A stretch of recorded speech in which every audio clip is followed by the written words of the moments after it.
I beat up the top miss of the Beijing circle. To make me learn to behave, my fiancé locked me in a pitch-black haunted house for 3 days. My claustrophobia flared up, I teetered on the brink of death. Someone asked him, "Elise is your fiancée, your future wife. You know she has claustrophobia, how can you be so cruel to punish her?" Serena is my bottom line.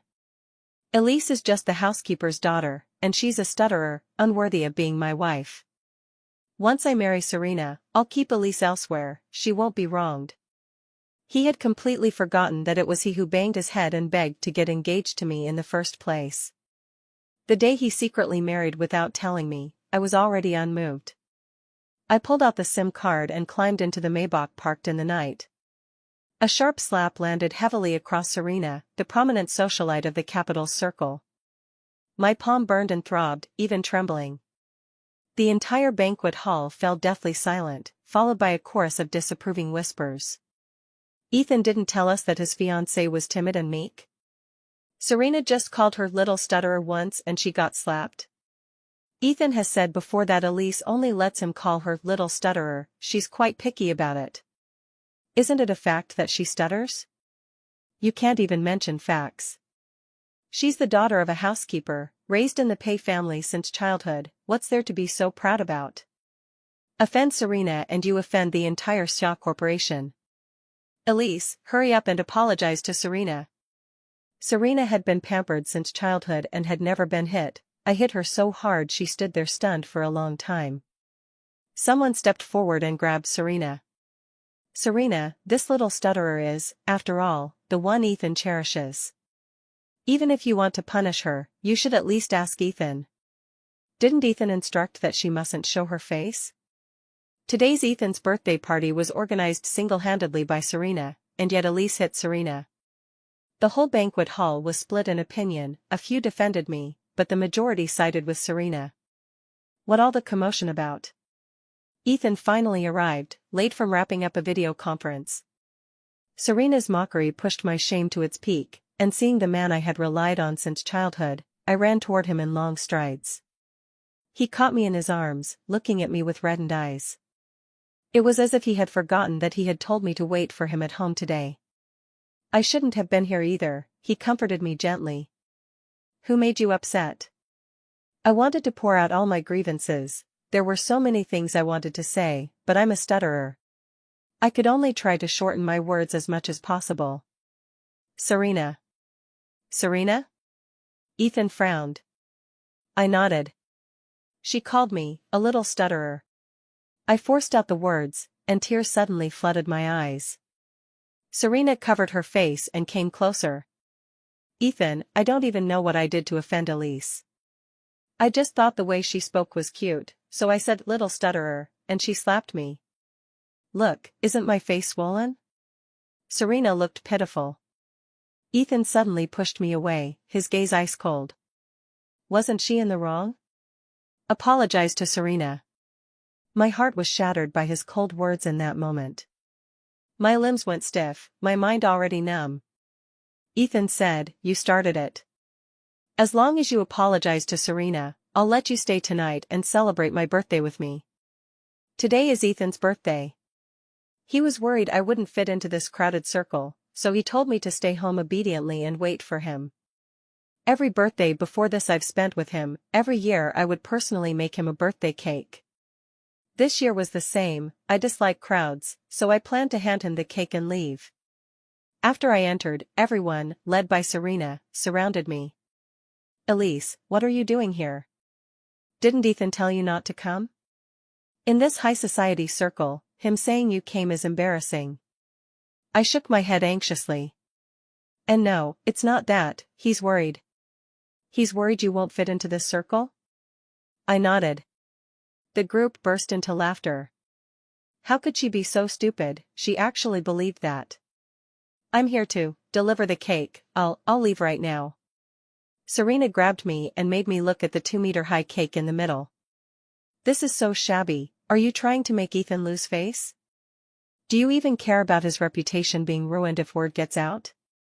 She gave a look to the people behind her, and 2 of them came up to grab the cake I had made. I clutched it desperately, but in the end it fell apart and dropped to the floor. Boundless mockery exploded in my ears. If you think it's a pity, you can just get down on the floor and lick the cake clean. I snapped, Serena. You, apologize to me. Serena laughed as if she had heard the funniest joke. Her friend laughed again, her stutter looked so ridiculous, ha ha ha ha. Serena covered her mouth and laughed. She asked me, is your stutter congenital? If it's congenital, doesn't that mean you'll be a little stutterer forever? I think I heard that you were abandoned by your parents when you were born, adopted for a few years by a childless couple, and then they dumped you when they had their own child. In the end it was the Pei family's maid who picked you up. That maid couldn't stand her husband's domestic violence, killed him, and then committed suicide in front of you. Is that why you're so traumatized? If it weren't for Ethan begging his mother to keep this orphan in the Pei house, who knows where you'd be now, begging on the streets. She's just so timid and fragile. If Ethan hadn't stood up for her all these years, she'd probably have been bullied to death, right? What a disgrace, clinging to the Pei family for so many years, you're only fit to be a useless parasite. Serena pretended to stop her friends from tormenting me. Don't be so mean to a little stutterer, what if she comes to leech off you later? I couldn't hold back any longer, I lunged forward and slapped Serena. She indulged those upper-class brats in humiliating me, she deserved to be hit. After hitting her I was terrified, because this time Ethan wasn't there to defend me, and I didn't know how Serena would retaliate. In a state of extreme panic, I hoped Ethan would arrive soon to get me out of this. Ethan, who had always protected me since childhood, arrived and for the first time made me apologize to Serena in front of so many people. But I clearly hadn't done anything wrong, they mocked me first, so why did it become my fault the moment I fought back? The banquet hall's atmosphere dropped to a freezing point, everyone was waiting for me to admit my fault. I did nothing wrong. I kept my trembling voice steady, declaring each word to everyone. Serena cried on the side, and Ethan's expression grew more and more embarrassed. The look he gave me was full of reproach. Elise, you're not being good. A knot of suffocating anger lodged in my chest, and I fainted on the spot. I could hear everything, but my body was powerless and my eyes wouldn't open. In that moment I wanted to say, Ethan, I want to break up. The thought of Ethan, who had protected me since we were children, now treating me this way for another woman was unbearable. Ethan picked me up and laid me on the sofa. Someone asked him, is your fiancée really that fragile? She fainted just like that, doesn't she need to be taken to the hospital? Ethan snorted coldly, as if angry that I wasn't listening to him. She won't die. The birthday party was about to start. Serena said, the cake on the floor was given to you by Elise. She hates me so much she actually hurled it at me. Forget the lousy cake.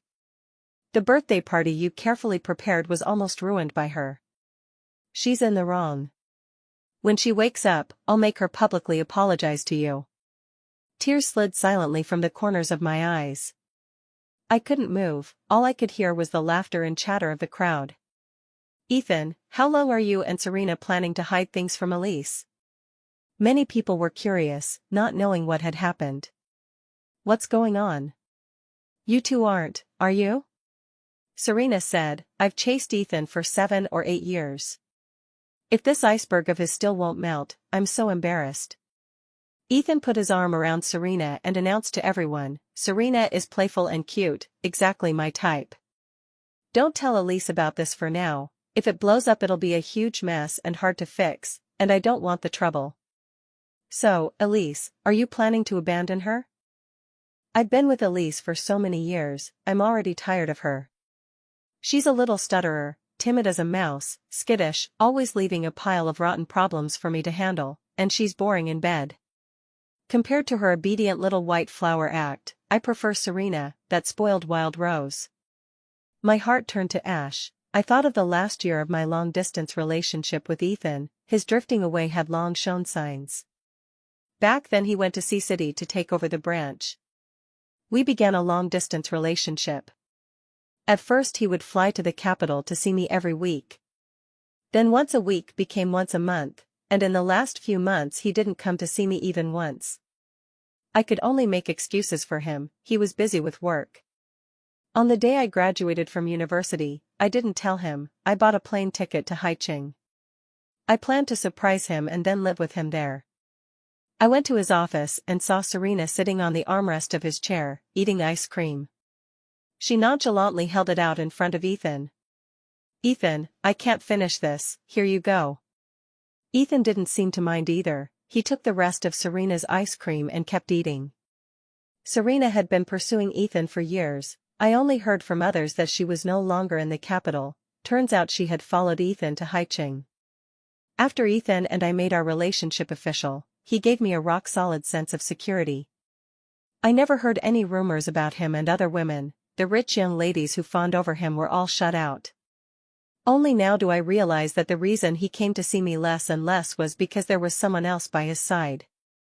Ethan always told me that if I felt wronged I must tell him. I didn't choose to shrink back. Serena getting close to him made me very unhappy. I walked into his office, snatched the ice cream from his hand, and tossed it into the nearby trash can. But Serena loudly said to me, "Elise, Ethan supports you, you're not supposed to do things like this." Ethan came over and hugged me. "Why did you suddenly come to find me?" "You like this, it makes me very unhappy." He knew what I was talking about, smiling as he explained. "You're jealous?" Serena and I were discussing a collaboration. "What's one ice cream?" "I just treat her like a sister, besides, she already has an arranged match, what could possibly happen between us?" I had depended on Ethan since childhood and believed what he said without question. This time I was clearly unhappy inside, but I believed him. A voice deep inside told me, I don't want to be abandoned again. Though I wanted to deceive myself, countless little details told me he was no longer the Ethan he used to be. He no longer clung to me the way he once did when we met. He'd been working late a lot lately. I went to see him often, and Serena was always at his side. Today I brought the food I'd made myself to see him. Serena stepped into the office at the same time, also carrying a meal. Ethan, worried I might be tired, had Serena take me to the office cubicle to rest. On the bedside sat a photo of the two of them, the northern lights of the Arctic glowing in the background. Serena said, "Ethan's under so much work pressure. On the 12th of last month I took him to see the aurora to relax." "You've been busy with graduation stuff and haven't had time to be with him, right?" "The 12th of last month was my birthday." Ethan hadn't contacted me during that time. When I messaged him, his reply was always that he was busy with work. The sheets were patterned with little daisies, even the throw pillows were the style Serena liked. She said casually, "When I'm tired sometimes, Ethan lets me come here to rest." Over time I started getting some things I like. "You'll make do and rest, you don't mind, right?" She absent-mindedly tossed her long hair again, the bracelet on her hand especially eye-catching. It reminded me of the one on Ethan's wrist. The bracelets they wore were exactly the same. Even if I were duller, I understood that Serena was staking her claim. She was telling me that Ethan indulged her. I didn't want to wait for Ethan to go home with me anymore, so I went out to pack up the takeaway boxes of food he hadn't finished. He ate the meal Serena had brought while working. The 2 hours worth of food I had made sat unopened. I grabbed them and left. If he wouldn't eat, I'd feed the dog. When we got home, he held me and explained. "After all, Serena is a client of the company. I can't not show her face." I asked him, "The bracelet too?" "The ice cream, too?" "A few days from now it's my birthday. Serena says she'll handle it this time. It'll be full of business luminaries, and you definitely can't show up.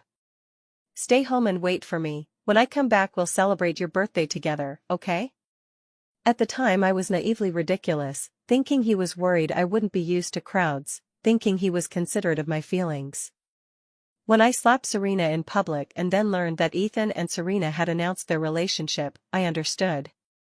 He and those others were the same, despising me for being a stutterer, despising me for my lowly status. I don't know how long I lay unconscious on the sofa. When I came to, the party was already over. Out of the corner of my eye I saw Ethan sitting beside Serena, applying medicine to her face. He saw that I had woken, looked at me coldly, and motioned for me to look at Serena's face. "Look at what you've done. How is Serena ever going to face people now? Don't think playing dead gets you off the hook. Now that you're awake, apologize to Serena." I used to be his untouchable trigger, but now in his heart I'm like a weed. I'm in pain, hurt until I faint, and in his eyes I'm pretending. That humiliation tore at my heart. I have no home, abandoned twice by those who called themselves family since I was a child, and I truly did not want to be abandoned again. But I didn't want him anymore. This time it was I who was abandoning him. My throat went dry and I said firmly, "Ethan, we're breaking up." Ethan sneered, "You feign to avoid admitting you're wrong, then break up to run away. You really are shameless." He asked the friend beside him, "Is that haunted house chain project of yours finished?" "It's finished. It can open for business very soon. Let Elise go in first to experience it. Only when he learns his lesson, when he admits he's wrong, will she be let out." As the bodyguard carried me away, Serena mouthed at me, "Serves you right." I struggled, calling Ethan's name. He didn't so much as glance at me, focused on applying medicine and a facial mask for Serena.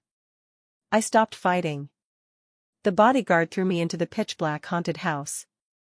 He also tossed in an old phone, which contained only Ethan's number. "Miss Elise, Mr. Ethan instructed that if you realize you were wrong, call him and he will personally come to take you to apologize to Miss Serena." He couldn't stand it and tried to persuade me, "This haunted house is enclosed and pretty scary, you'd better apologize to Miss Serena." I turned away. "I'm not wrong." The bodyguard sighed helplessly and closed the main door. Not long after, I heard Ethan and his friend speaking not far from the door. "Elise is also your fiancée, your future wife. You knew she has claustrophobia. How could you be so cruel as to punish her like this? Serena is my bottom line. Elise is just the caretaker's daughter, and she's a little stutterer. She doesn't deserve to be my wife. Once Serena and I are married, we'll keep that little stutterer out on the side, she won't be mistreated." So he really never intended to marry me. I can't understand why. My whole life I've been made into someone's choice, kept being discarded. My biological parents threw me into a trash bin after I was born. Fortunately, my adoptive parents took me home and raised me until I was 6. During those 6 years they were trying to have a child. When they had their own, they reclaimed the love that had originally belonged to me. I told myself that if he didn't love me, so be it, as long as I had somewhere to shelter. On a not-so-distant trip, they left me on the highway. No matter how I ran, I couldn't catch up to the car that kept pulling away. I waited in the pitch-black night for hours and hours, but my foster parents never came to pick me up. It suddenly dawned on me, I had been abandoned. Later I met my nanny, the woman who raised me. Her husband couldn't have children, and she took me into their home. She had worked as a maid in the Pay household for nearly 10 years. Because my foster father was irresponsible, drinking, gambling, womanizing, she feared he'd hit me, so she begged Ethan's mother to allow her to bring me into the Pay household to live. The first time I saw Ethan was after school. I was in the yard, petting his cat. He shoved me away. "Who are you, daring to touch my kitten?" He didn't like anyone touching what he considered his belongings. Mom told me to apologize to him, but he shoved me down the stairs. At first, our relationship was very bad. Later my mother taught me how to win his favor. After I grew closer to him, I discovered he wasn't so cold-hearted after all. He was the son of the house, I was only the daughter of the housekeeper. The old grievances were thus wiped clean. Thanks to Ethan's mother, I was able to attend the same school as him. Ethan was 3 years older than me. When my mother cooked, she'd tuck meals into my backpack so I could bring them to him at mealtimes, and at school I was happy to run errands for him. And just that was enough to make me feel indescribably happy. With a new mother, Ethan's mother treated me kindly, and Ethan treated me like an older brother. The proud Ethan of before had turned into my little son, orbiting around me. Happy days didn't freeze in time. After the high school entrance exam, Mom couldn't bear Dad's long-term domestic abuse anymore. She killed him, and in the end she cried as she told me. Mom is changing your name to Elise. I want you to live happily, life isn't all darkness, there will always be new hope. Mom is sick and can't stay to watch you live well. She slashed at her own throat in front of me. No matter how I pressed at my mother's neck, I couldn't stop the bleeding. My mother chose to die in my father's rented room. I was abandoned once again. That blow made me even timider, more cowardly. From then on I became the little stutter that everyone mocked. All of my mother's money was left to me. The day I packed my things to move out of the Pay household, Ethan skipped class for the first time. Where are you going? I'll go to school and live in the dorms, thank you, for taking care of me all these years. Shaken, I stuttered, had to slow my words, and forced myself to finish the sentence. He grabbed my backpack and threw it on the bed. You can't leave. I'll beg my mother to let you stay. I won't live in the dorms in college, I'll come home every day. You don't live in the dorms either, and don't go rent a place.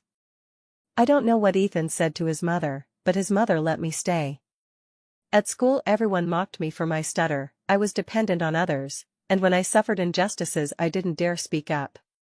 Ethan, however, understood my situation, any little stir in my emotions he could perceive in an instant. He would walk me to school and comfort me when I was overwhelmed with grievance.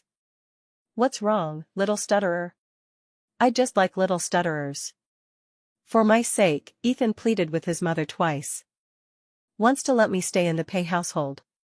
Once to ask me to marry him. He knelt in the living room for 3 days, refusing food and drink, begging his mother to consent. His mother treated me well, but once she discovered I was dating him, her attitude toward me reversed. A wealthy, prestigious family like the Pay household was not someone I could be worthy of. Ethan went against his entire family for me, refusing the arranged marriage. He knelt and kowtowed to his mother until his head bled. Ethan's mother finally agreed. In the end, with everyone watching, Ethan and I became engaged. He said we'd get married after I graduated from university. I graduated from university smoothly and went to him with my heart full of joy. I thought he would marry me before long. Instead I got his words, I am not worthy to be his wife. On the first day of solitary confinement, I had trouble breathing, the boundless darkness was about to swallow me. I clawed at the door until my hands were streaked with blood. The bodyguard was kind and left me some food before he left, but I couldn't eat. I was afraid of dying, such darkness would consume a person. After my foster mother died, I developed serious psychological problems. I became timid, afraid of the dark, and for a long time couldn't bear to sleep with the lights off. The new nanny accidentally locked me in a storage room for a whole day. I had an episode and was hospitalized for a week. That Ethan, who had always filled his eyes and heart with me, knew I had claustrophobia, yet still insisted on locking me up. The next day, my health worsened. I switched on that old phone with only half a bar of battery and scrolled through the contacts. I stared at Ethan's number. Why should I give in to him? I dialed the other number I'd scribbled into my head. It was my only lifeline. The voice on the other end was calm and reassuring, even without knowing who had called, it remained patient. Hello. Leo, Leo. Hearing my weak voice, Leo's breath quickened a bit. Elise? What's wrong with you? The sound of my heartbeat had already drowned out Leo's anxious questioning, my mind was full of buzzing, and I fainted. I died a dozen times and came back a dozen times. I glanced at the phone about to shut down. It was the third day. A blinding light pierced the doorway, and the man in the wheelchair sat backlit. Before I lost consciousness, the man held me and instructed the owner of the private room, "Don't tell Ethan about this, or else. Mr. Leo, rest assured, it'll be kept absolutely confidential."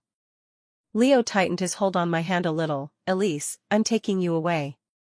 I was unconscious for 3 days, Leo never left my side, watching over me day and night. A few years hadn't passed, so how did he end up in a wheelchair? Your legs? He avoided the question and had his assistant bring food, he fed me himself.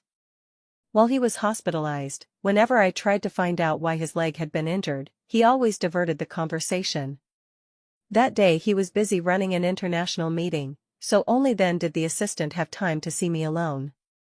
He said Leo's legs were injured because of me. He didn't want me to feel guilty. After all, it was all his one-sided obsession that caused it. When Mr. Leo saw you with Ethan back then, he was so heartbroken he went abroad. During those years studying overseas, he threw himself into his work so completely he didn't have time to think about you. He struggled for a long time and told me that even if people cursed him, he'd still try to win you back. The day he came home to see you, he had a car accident, and then he heard that Ethan, to propose to you, had even banged his head in front of his own mother. He lay in the hospital miserable for a long time. Ethan sacrificed so much to marry you, you certainly wouldn't leave him. Mr. Leo, however, became disabled. He feared you would despise him. He shifted his tone. But the leg condition is only temporary. The doctor says that with active treatment and rehabilitation, it can be cured in a few months. Not long after Ethan and I got engaged, Leo sent me his phone number. Elise, if you ever have any difficulties, be sure to reach out to me. I'll do my best to help. The number is simple, you'll remember it after one try. My heart felt like it was being gnawed by 10,000 ants. I had told him before that I hated math. Numbers upset me, and complex, troublesome numbers upset me even more. So his phone number was extremely simple. He was afraid I wouldn't remember it. The man I once looked down on is now the man who saved me. Leo is the youngest brother of Ethan's mother. He and Ethan are only a few months apart in age. His parents died shortly after he was born, and he was raised by Ethan's mother from a young age. After I moved into the Pei family, I rarely saw him. He basically lived at school. Once he got a bit older, he started coming home more often and stopped staying overnight there. I was timid, and he had that iceberg face, usually taciturn. I was afraid of him. Every time he came home I didn't want to see him. Fortunately there was still an Ethan between us, otherwise it would have been terribly awkward. I never thought he would like me until he and Ethan confessed to me at the same time. I don't understand. I can hardly exchange 2 sentences with him in ordinary conversation. Why would he like me?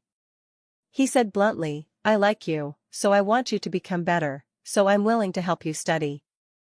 During that period my math slipped terribly, and Ethan's mother had Leo give me extra lessons.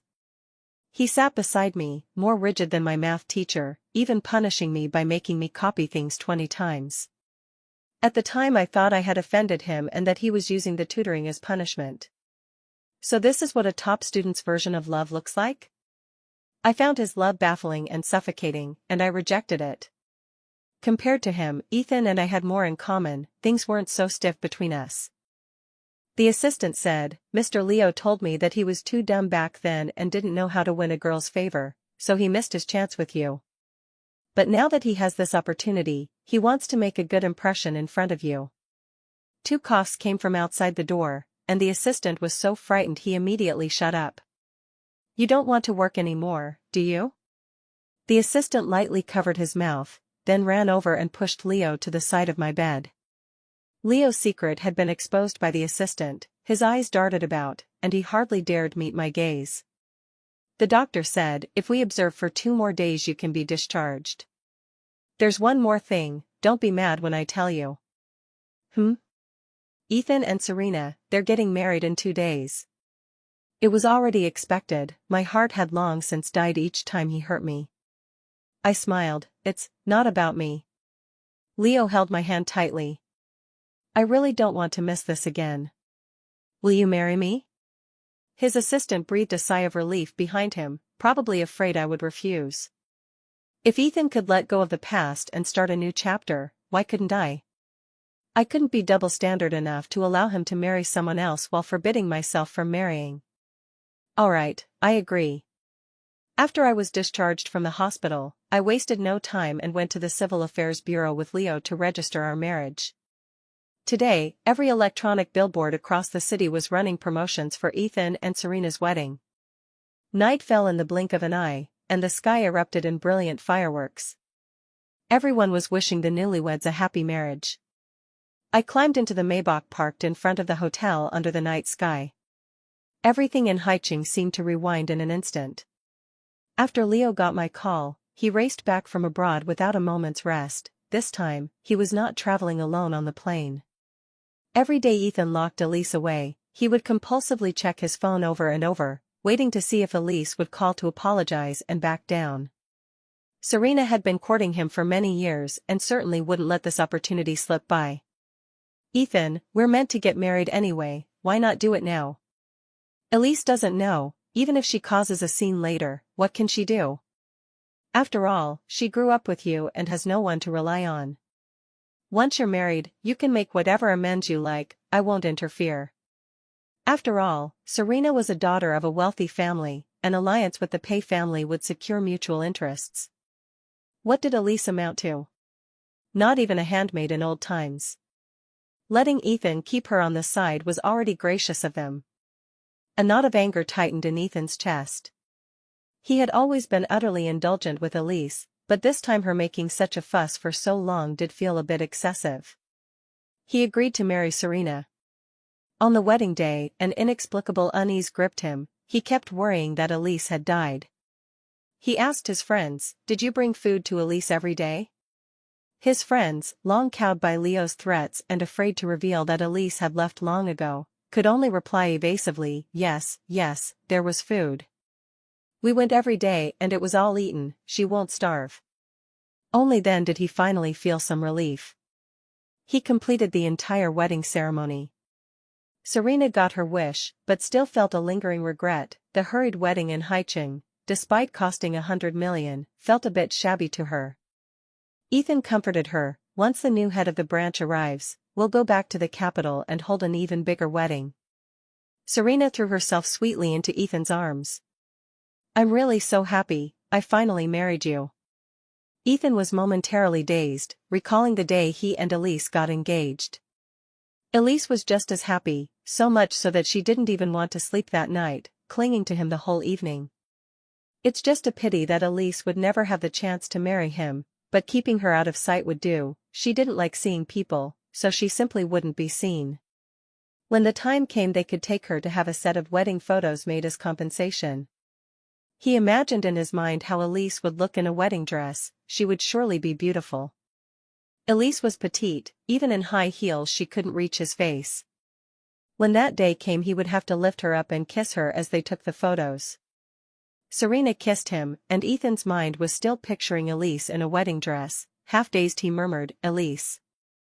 Serena stopped, her expression ugly. "Ethan, we're getting married today, and while you're cuddling with me you call out Elise?" Seeing Serena about to lose her temper, Ethan tried to defuse it. He said, "No, I meant Elise, she's really stubborn. Even after being locked up for half a month, she still refuses to apologize to you." Serena snorted coldly. "Then keep her locked up. You can't just let it go. If she dares hit me today, she'll keep provoking you later. She's from the countryside, can't even tell her place." The more Serena spoke, the angrier Ethan became. The cat he kept was so docile it wouldn't dare sulk with him. Elise, being kept by him, grew ever more delicate. Since she was his possession, there was no reason for her to defy him. What he wanted was absolute obedience. In the 2 nights after the wedding he couldn't sleep peacefully. He kept dreaming that Elise was blaming him. In the dream Elise cried, saying she was afraid of the dark, her hands leaving bloodstains all over the iron door of the sealed room. In the early hours, he was jolted awake. He watched Serena still sleeping and quietly slipped out the door. When he reached the place where Elise was held, his friend had also been roused by him in the middle of the night. Seeing that the matter could no longer be concealed, he explained to Ethan with a guilty air, "On the 3rd day, Elise was taken away by your uncle." Ethan flew into a rage and grabbed him by the collar. "Why didn't you tell me something this important? It's your uncle who won't let me speak." The reason for his fury was because he knew Leo had long had his eye on Elise. Elise was naive and inexperienced, easy prey for Leo's deception. He called his assistant, "Find out for me where Elise and Leo are they in the country or abroad?" His friend tried to calm him, "Stay calm first, you'll definitely find her. How do you expect me to stay calm? My woman ran off with another man. He punched the other man in the face, then pulled out his phone to call Leo. Unsurprisingly, every call went straight to voicemail. By the time he got home it was already dawn. Today was the day to visit Serena's family. Serena got up early and, seeing Ethan come in with a coldness about him, said, "Honey, where did you go?" I woke up and it was cold beside me. Ethan paced the room anxiously, smashing anything that caught his eye. The assistant's call came through. "Speak." "Ethan, Miss Elise is getting married." He ground his teeth and hissed, "Say that again." "Who did she marry?" "She's marrying Mr. Leo." He could hardly believe it and demanded, "Which Mr. Leo?" "He's your uncle." He flipped Serena's dressing table over. "Is Elise trying to become my aunt?" Amid the thunderous crash, he demanded, "Where are those two now?" "Mr. Leo has already taken Miss Elise abroad. Book me a ticket for now." After giving the instruction he hung up, rummaging through drawers to find his documents. Serena had listened the whole time. She probed, "Today is the day to go to my family's. Where are you going?" "Serena, be good. Go home on your own today. I'll come find you when I'm done, okay?" Serena knew she couldn't keep Ethan. She sneered, "Elise is a stutterer, Leo is an invalid, truly a perfect match." Ethan's last thread of patience snapped, and he slapped her. "How dare you slander my Elise? She and Leo aren't even comparable, she only belongs with me. Whether she lives or dies, she is my woman." He couldn't be bothered to argue with Serena and, after collecting his documents, went to the airport. Once settled abroad, Leo wanted to take me to his company. The thought of meeting people again made me hurry to decline. And no, and no, and no. When I get nervous I can't form a sentence. I don't want people to laugh at me. Leo and I were never a good match. He wiped away each falling tear for me. "You are my wife, I want everyone to know you. Don't you think I'll embarrass you?" He looked at me in surprise and kissed my cheek. "Don't worry, my circle is clean, my friends and employees are high caliber, no one will think you would embarrass me. You are my wife, we share honor and shame together." Ethan didn't show disgust at my stutter on the surface, but he never introduced me to his friends and never let me go to his office. He said it was to spare me discomfort, when in truth he despised me utterly. He thought someone like me would lower his standing as his wife, so behind my back he married a daughter whose status matched his. Then he pretended nothing had happened and kept me on the sidelines. Leo was different, straightforward and generous. He helped me find a therapist and took me out to meet all kinds of people. Every time I saw Leo sitting in his wheelchair, I was overcome with guilt. Luckily, I accompanied him to his treatments, and he's almost recovered. When Leo and I healed our legs and went home that day, it felt like we'd seen a ghost. I thought my eyes were playing tricks on me. To see Ethan abroad felt impossible. His face was full of fury. At the sight of Leo he threw a punch. "Why? Why did you take my woman?" Leo's leg had just recovered, he couldn't keep his balance and fell to the ground. Fortunately, the bodyguard stepped in and restrained Ethan. Leo was baffled. "I'm only a few months older than you. Fair competition, you just lost." I panicked, watching the blood at the corner of Leo's mouth, and used my sleeve to wipe it away. He cried out in pain and told me not to dirty my clothes. Ethan said, "Elise, I heard he tricked you into getting a marriage certificate with him, didn't he? Or did he threaten you?" I glanced at Leo, then walked up to Ethan. I rehearsed my lines in my head and spoke to him slowly, word by word. He didn't lie to me, and he didn't threaten me. I willingly chose to marry him.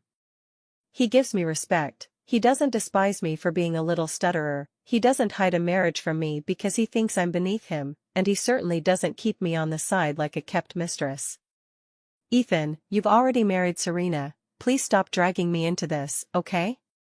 Ethan shook his head and cried. "I regret it." My heart just slipped for a moment. "Elise, why can't you tolerate me making one mistake? Haven't I treated you badly my whole life? I never looked down on your stutter." I even kowtowed to my mother to get her to agree to our engagement. If I looked down on you, would I have done those things? I slapped Ethan hard. You didn't look down on me before, I believe that was true.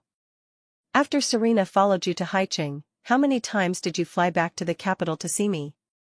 You never actually planned to marry me. If I had yielded and allowed you to keep me on the side, you still wouldn't have cherished me.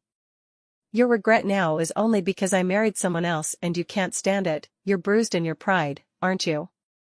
No, that's not it. I cut him off with another slap. This slap is on behalf of my husband, it's you who shouldn't have hit him. I turned and linked arms with Leo as we went inside. Ethan shouted, Elise, if you want to be my aunt, I won't accept it.